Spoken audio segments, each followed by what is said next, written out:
Good morning. আমি সঙ্গীতা। আমার নতুন একটা ব্লগে তোমাদেরকে অনেক অনেক ওয়েলকাম আর ভালোবাসা। কেমন আছো তোমরা সবাই? আশা করছি ভালো আছো আর সুস্থ আছো। আমরাও না বেশ ভালো আছি। আর আজকের দিনের যে ভিডিওটা তোমরা পাচ্ছ, এটা দুদিনের ভিডিও, তাই দিনটি ঠিক করে বলতে পারলাম না। তবে ঘড়িতে এখন বাজে সকাল ওই 6:30 নাগাদ। তোমাদেরকে সাথে নিয়ে আজকে ব্লগটা এখান থেকে শুরু করছি।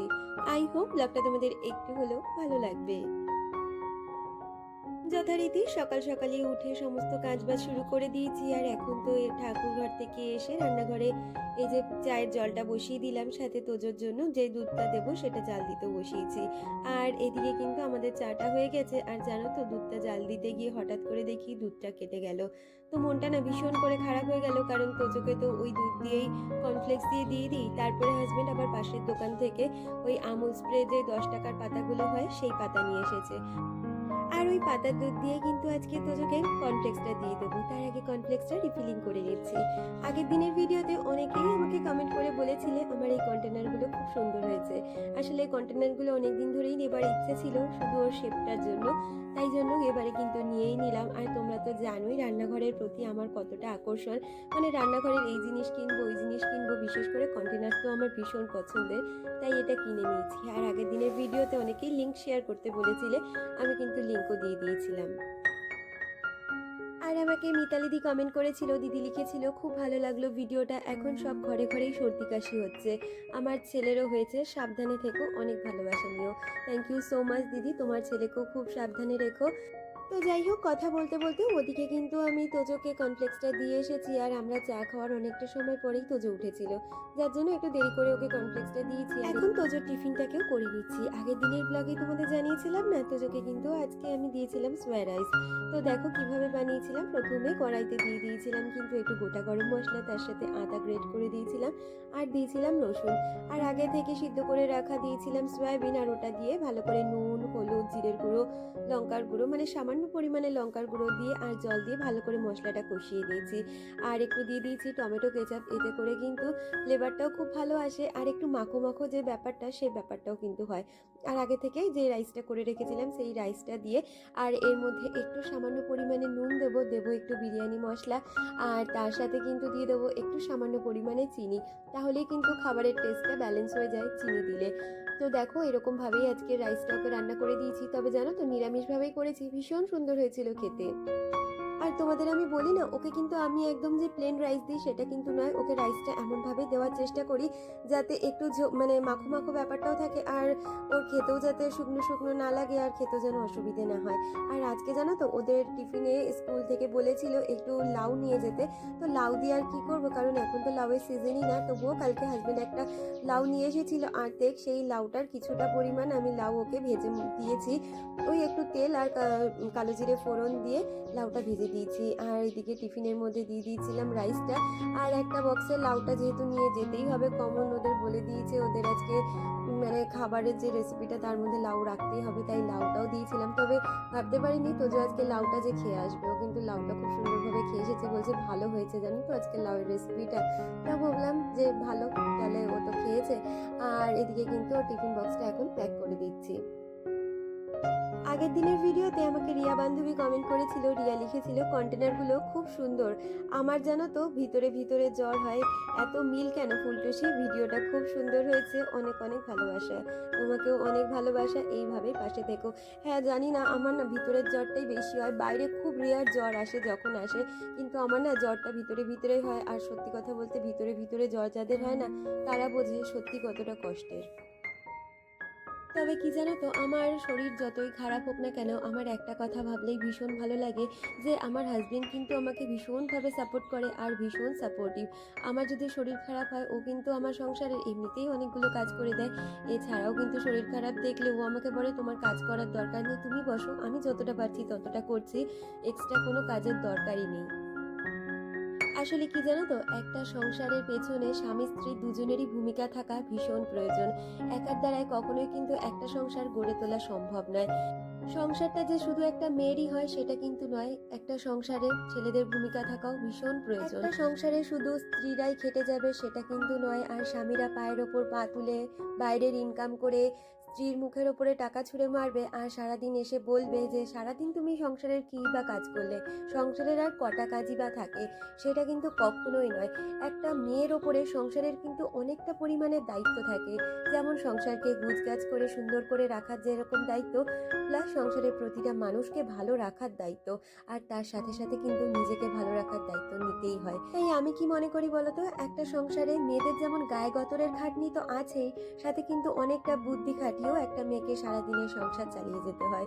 তো আমাদের মেয়েদের কিন্তু বলতে গেলে ভূমিকা অপরিসীম একটা সংসারের ক্ষেত্রে। আর সত্যি কথা বলতে, স্বামীরা যদি ভালো হয়, স্বামীরা যদি সাপোর্টিভ হয়, এতে করে কিন্তু সংসারের উন্নতি, আয় সমস্তটাই ভালো হয়। আর তার থেকেও বড় কথা, আমি ভীষণভাবে মানি জানো তো, আমি যেই আমার অসুস্থতা বা আমার প্রতিদিনের কাজকর্মে আমার হাজবেন্ড আমাকে এতটা পরিমাণে হেল্প করে, এটা তো কম বেশি আমার ছেলে মানে তোজো সেটা তো চোখে দেখছে। ইন ফিউচার ও হয়তো এরকম হেল্প করার কথা চিন্তা করবে, সেটা আমাকেই হোক বা ওর সংসারের ক্ষেত্রেই হোক, অথবা বাইরের কোনো মানুষকে। আসলে কি জানো তো, সাহায্য করলে কোনো মানুষ কিন্তু ছোট হয়ে যায় না বা তার পরিচিতি কিন্তু কমে যায় না, বরঞ্চ তার মধ্যে একটা মহত্ব যে ভাবটা থাকে সেটা কিন্তু প্রকাশ পায়। এই যে আমার হাজবেন্ড আমার সংসারে এতগুলো কাজ করে দিচ্ছে, এতে করে কিন্তু সে কখনোই ছোট হচ্ছে না, সে বরঞ্চ আমার চোখে তো অনেকটা রেসপেক্ট পায়। প্লাস তোমরাও অনেকে কিন্তু অ্যাপ্রিসিয়েট করো, সত্যি তোমার হাজবেন্ড অনেক ভালো, আমাকে অনেকটা হেল্প করে। তো আমি যেরকম এখানে নিজেকে লাভবান মনে করি বা ভাগ্যবান মনে করি, সেরকমভাবে কিন্তু তোজোরও শিক্ষাটা পাওয়া হয়ে যায়। আসলে পুঁথিগত শিক্ষাটাই তো শিক্ষা নয়, আমরা চারিদিকের পরিবেশ থেকে বাচ্চাদের কি শেখাতে পারছি সেটাও কিন্তু ম্যাটার করে। আর বাচ্চাদের শেখার ভিত বা বাচ্চাদের কিন্তু শিক্ষা আগে কিন্তু পরিবেশ থেকে, মানে ঘরের যে পরিবেশ সেখান থেকেই শুরু হয়। তাই আমি কিন্তু ঘরের পরিবেশটা সবসময় এমনই রাখার চেষ্টা করি যাতে ওর মধ্যে একটা পজিটিভ ভাব ছড়িয়ে পড়ে, বা আমরা যেরকমভাবে ভালো আছি সেটা যেন ও ফিল করতে পারে। দেখো, সংসারে থাকতে গেলে তো ঝুট ঝামেলা অশান্তি প্রতিটা মানুষেরই কম বেশি হয়, আমাদের যে হয় না সেটা কিন্তু নয়, তবে সেটা কখনোই আমরা তোজোর সামনে প্রকাশ করি না, কারণ ও বাচ্চাদের ওপরেও কিন্তু এই এফেক্টটা ভীষণভাবে পড়ে। তাই জন্য কিন্তু আমি ঘরের পরিবেশটা ওর সামনে ভীষণ পজিটিভ রাখারই চেষ্টা করি। এর আগে অবধি যে ভিডিওটা তোমরা পেয়েছো, এটা বেশ কিছুদিন আগের, মানে ওই সোমবার দিন ভিডিও শুট করে রেখেছিলাম, তবে সেটা শেয়ার করা হয়নি। আর আজকে যে ভিডিওটা পাচ্ছ, মানে এখন থেকে যে ভিডিওটা তোমাদের সাথে শেয়ার করছি, এটা কিন্তু আগামীকাল, মানে এটা হচ্ছে শুক্রবারের ভিডিও। আর এটা কিন্তু অমাবস্যা ছেড়ে যাওয়ার পরের সময়টা, মানে এখন ঘড়িতে ওই 11টা মতন বাজে, আর অমাবস্যা ছেড়ে যাওয়ার পরে কিন্তু আমাদের নিয়মের মধ্যেই পড়ে সমস্ত ঘর বাড়ি পরিষ্কার পরিচ্ছন্ন করা, বিশেষ করে ঠাকুর ঘরটা। তাই আজকে যেহেতু একাদশীর দিন, আর আমাদের যেহেতু মানে আমার যেহেতু বিশেষ করে কোনো রান্নাবান্নার কাজ নেই, আর একাদশীতে তোমরা জানোই আমরা ফলমূল খেয়ে থাকি, তাই একাদশীর দিনটা আমার কাছে কিন্তু অনেকটা এক্সট্রা কাজ করার সময়, কারণ ওই দিন রান্নাবান্না থাকে না। আর এদিকে দেখো, আজকে সকাল থেকে শরীরটা না ভীষণ খারাপ, মানে ভিতরে ভিতরে এতটা পরিমাণে জ্বর আসছিল আর প্রচণ্ড হাঁচি হচ্ছিল। আর না, সত্যি কথা বলতে, ওই যে একদিন অ্যান্টিবায়োটিক খেয়েছি, ভীষণভাবে শরীরটা উইক হয়ে গেছে। তো যাই হোক, একটু রেস্ট নিয়ে নিয়ে তারপরে ভাবলাম যে কলের জলটা আসলে, মানে 11টায় যে কলের জল আসে, তারপরেই ঠাকুর ঘরটা পরিষ্কার করতে ঢুকবো। তো এসেই কিন্তু আগে শালু কাপড়গুলো আমি নিচে পেতে নিয়েছি, আর তারপরে সমস্ত ঠাকুরকে একে একে ওই কাপড়ের মধ্যে বসিয়ে ঠাকুরের আসনের যে কাগজগুলো ছিল সেগুলোকে চেঞ্জ করে নিচ্ছি। আর জানো তো, ঠাকুরের কাগজ চেঞ্জ করার পরে ঠাকুরের আসনটা এত সুন্দর লাগে দেখতে। আজকে তো শুধু কাগজগুলো চেঞ্জ করবো না, সাথে পুরো ঠাকুর ঘরটাকেই আমি সুন্দরভাবে পরিষ্কার করে গুছিয়ে নেবো।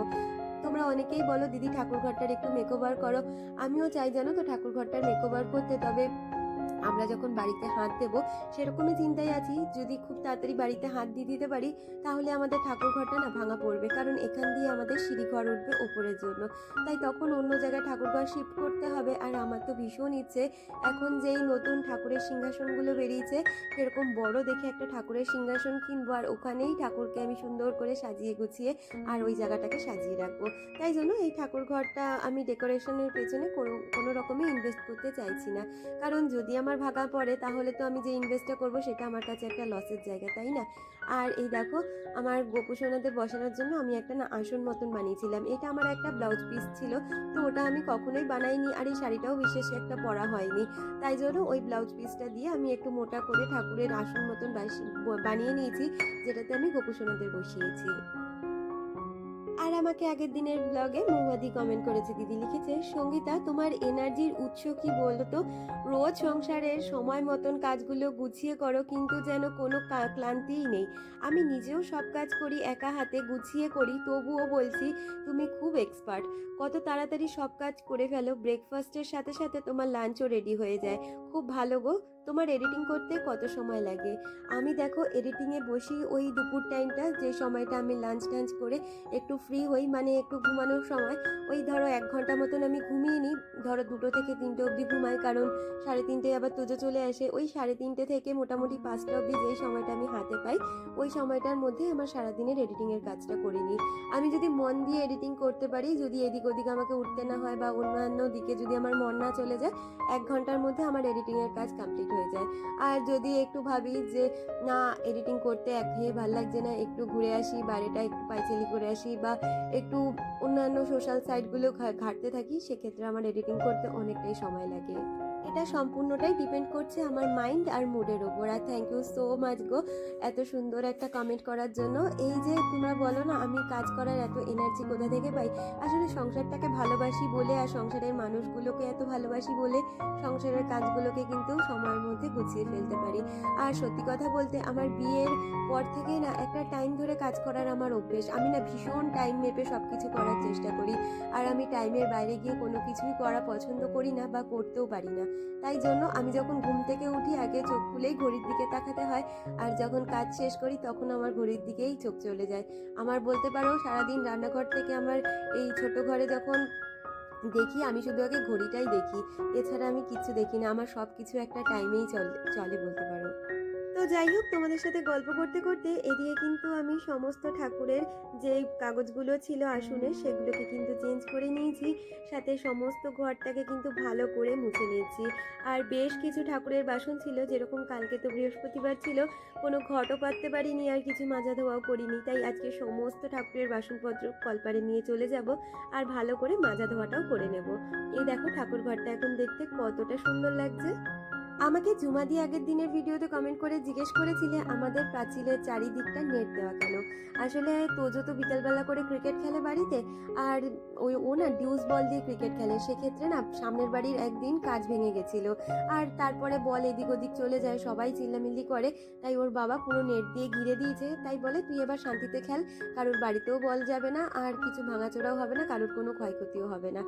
আসলে কারোর কোনো ক্ষতি হলে সেটা তো সত্যিই খুব খারাপ একটা বিষয়, আর কে কি বলবে তার আগে নিজের সেফটিটাই বেশি প্রয়োজন, তাই জন্য চারিদিকে নেটটা দেওয়া। আর এখন এই সময়টা হচ্ছে বিকালবেলা, তবুও এই ক্লিপটা কিন্তু অন্য একদিনের। আজকে দুধ চা খেয়েছি, তবে সিঙ্গারা তো খাইনি, কারণ আজকে ছিল একাদশী। আজকের দিনটা পুরো কিন্তু ফল সাবু এসবের ওপর দিয়ে গেছে। আজকে রাত্রিবেলা জানো তো একটু দুধ দিয়ে ক্ষীর মতন বানিয়েছিলাম, তাও আবার আম ক্ষীর। তবে সেটা পরেই বানিয়েছিলাম, তবে এখন সন্ধে হয়ে গেছে, তাই ঠাকুর ঘরে চলে এসেছি সন্ধে দিতে। আজকে জানো তো ভীষণ ভালো লাগছে ঠাকুর পুজো দিতে, কারণ এতদিন না শঙ্খ না ঘন্টি কিছুই বাজাতে পারিনি, মনটাও খুব একটা ভালো লাগে না। তবে কি জানো তো, এই ঠাকুর দেওয়া আমার কাছে একটা কিন্তু এনার্জির মতন।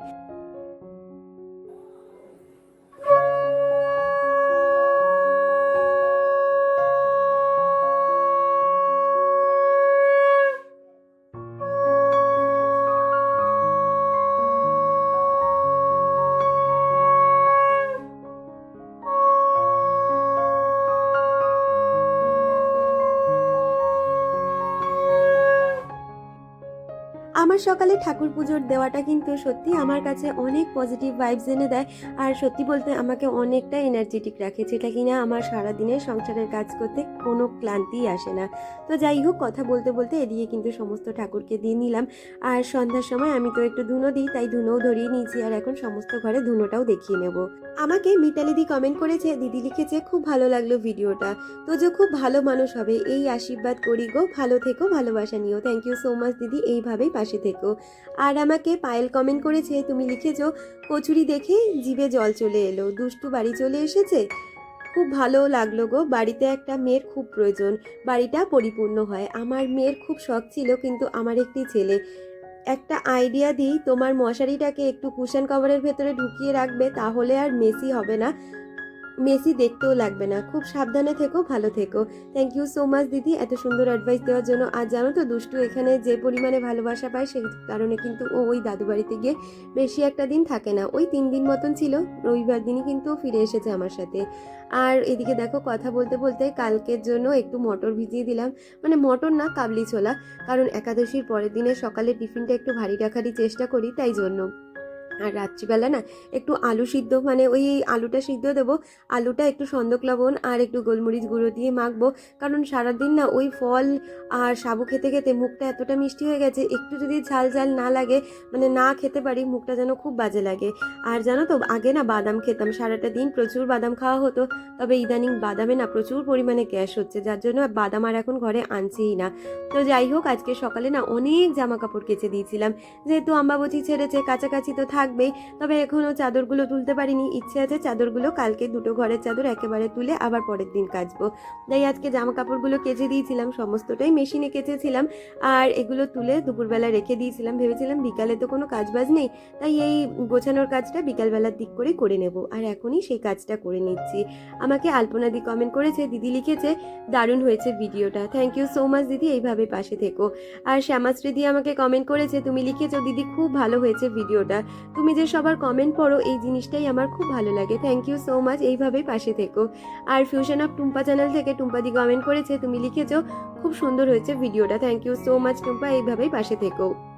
আর আমাকে অপর্ণাদি কমেন্ট করেছে, দিদি লিখেছে, ও সঙ্গীতা তোমার কচুরি দেখে তো আমার খুব খেতে ইচ্ছা করছে, কি করব দেখো তোমাদের যেন পেট খারাপ না হয়, ভীষণ সুন্দর হয়েছে কচুরিগুলো, দেখেই লোভ আসছে। থ্যাংক ইউ সো মাচ দিদি, সত্যিই খুব ভালো হয়েছিল গো কচুরিগুলো, আর লোভ দিয়ে কোনো মানে ব্যাপার নেই গো, আমাদের তো খাওয়া অলরেডি হয়ে গেছে, আর লোভেরও কোনো ব্যাপার নেই, কারণ আমি না মানুষকে খাওয়াতে ভীষণ ভালোবাসি।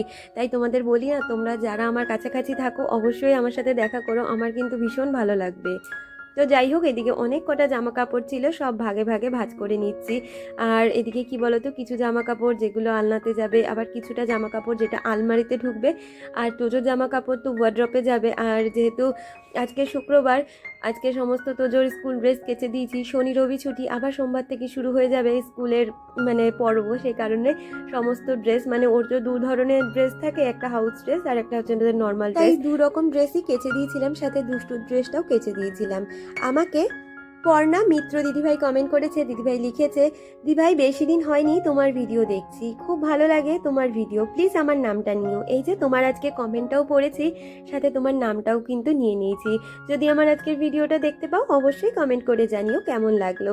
আমি কিন্তু চেষ্টা করি প্রতিদিনের ভিডিওতে সবার নাম ধরে ধরে কমেন্টগুলো পড়ার, এতে আমারও খুব ভালো লাগে, আর তোমরা যারা আমাকে কমেন্ট করো আমি জানি তোমাদেরও ভীষণ ভালো লাগে।